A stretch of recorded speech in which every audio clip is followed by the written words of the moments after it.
Assalamualaikum. Pertemuan kita hari ini membahas tentang iman kepada kitab Allah Subhanahu wa taala. Di mana di sini nanti akan ada 3 pembagian materi. Yang pertama tentang pentingnya mengimani kitab Allah Subhanahu wa taala. Kemudian pengertian kitab dan suhuf. Kemudian yang terakhir adalah kitab-kitab Allah Subhanahu wa taala dan para penerimanya. Di sini nanti akan kita bahas per itemnya. Yang pertama kita bahas adalah pentingnya mengimani kitab Allah Subhanahu wa taala. Iman adalah percaya. Kalau mengimani berarti mempercayai dengan sepenuh hati, meyakini dengan hati ya, diucapkan dengan lisan dan dilakukan dengan perbuatan. Dengan kata lain, mengimani kitab Allah berarti meyakini sepenuh hati bahwa Allah Subhanahu wa taala telah menurunkan kitab kepada nabi dan rasul yang berisi wahyu untuk disampaikan kepada umat manusia. Dasar hukumnya mengimani kitab Allah yakni terdapat dalam Quran surat Al-Maidah ayat 48.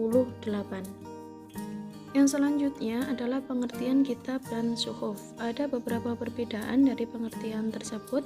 Yang pertama adalah suhuf adalah wahyu Allah Subhanahu wa taala yang disampaikan kepada para rasul tetapi masih berupa lembaran-lembaran yang terpisah.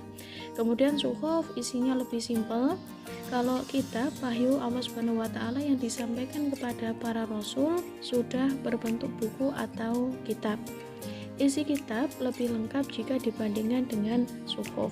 Kemudian suhuf ini diberikan kepada para nabi atau tidak semua ya.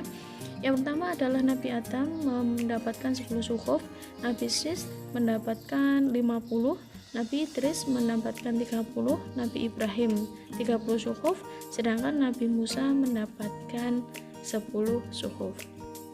Dalam referensi lain, suhuf merujuk pada daun, gulungan, jurnal. Namun menurut Abdullah Yusuf Ali mengartikan bahwa suhuf sebagai kitab-kitab Ibrahim dan Musa. Artinya lebih simpel ya kalau suhuf.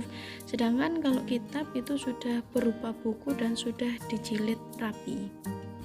Yang pertama adalah kitab Taurat. Kata Taurat berasal dari bahasa Ibrani yang artinya instruksi.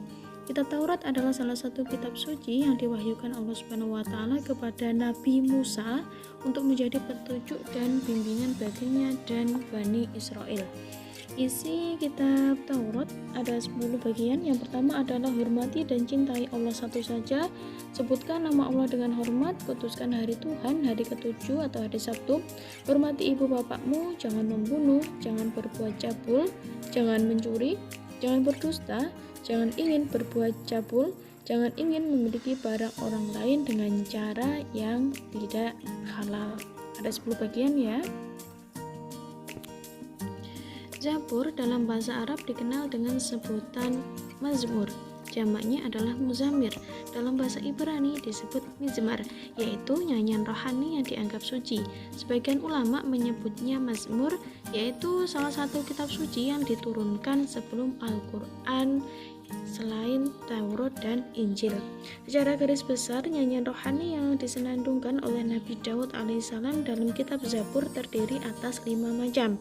Yang pertama adalah nyanyian untuk memuji Tuhan, nyanyian perorangan sebagai ucapan syukur, ratapan-ratapan jamaah, ratapan dan doa individu, dan yang terakhir adalah nyanyian untuk raja. Yang selanjutnya adalah kitab Injil.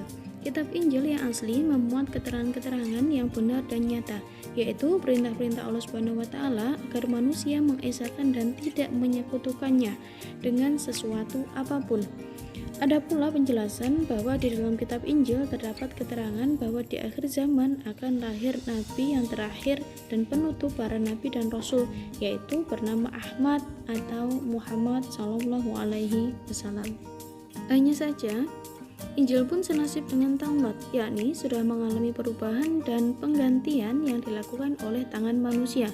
Kitab Injil yang sekarang memuat tulisan dan catatan perihal kehidupan atau sejarah hidupnya Nabi Isa alaihissalam. Kitab ini ditulis menurut versi penulisnya.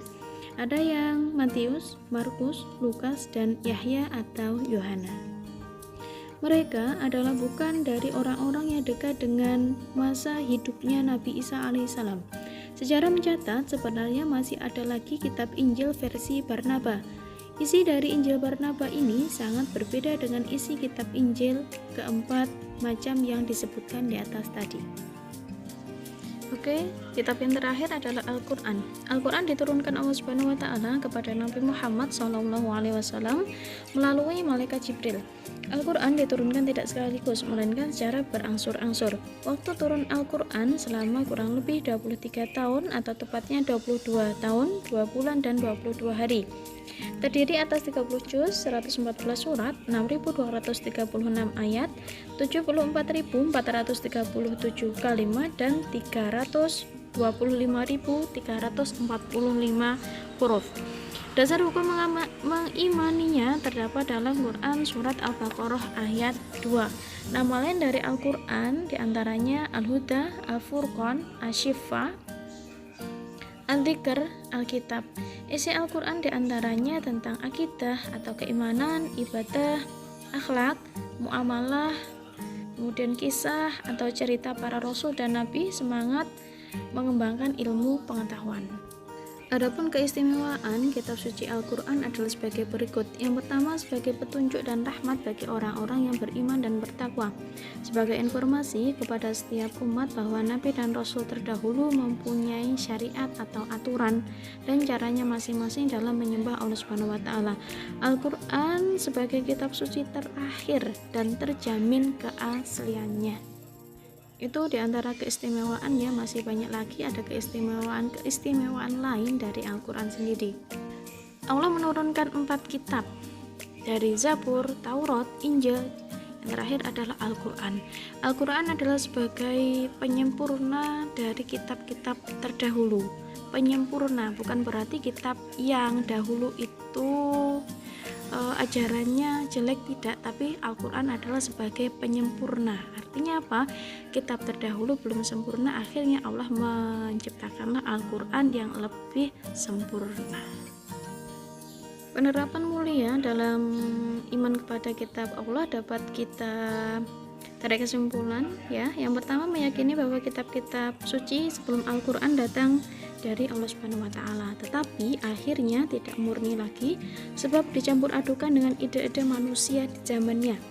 Yang kedua, Al-Quran sudah dijaga kemurniannya oleh Allah Subhanahu wa Ta'ala sampai sekarang. Umat Islam juga sebagai penjaga. Menjaga kemurnian Al-Quran adalah tugas kita sebagai muslim. Salah satu cara menjaga Al-Quran adalah dengan berusaha menghormati, memuliakan, dan menjunjung tinggi kitab suci Al-Quran.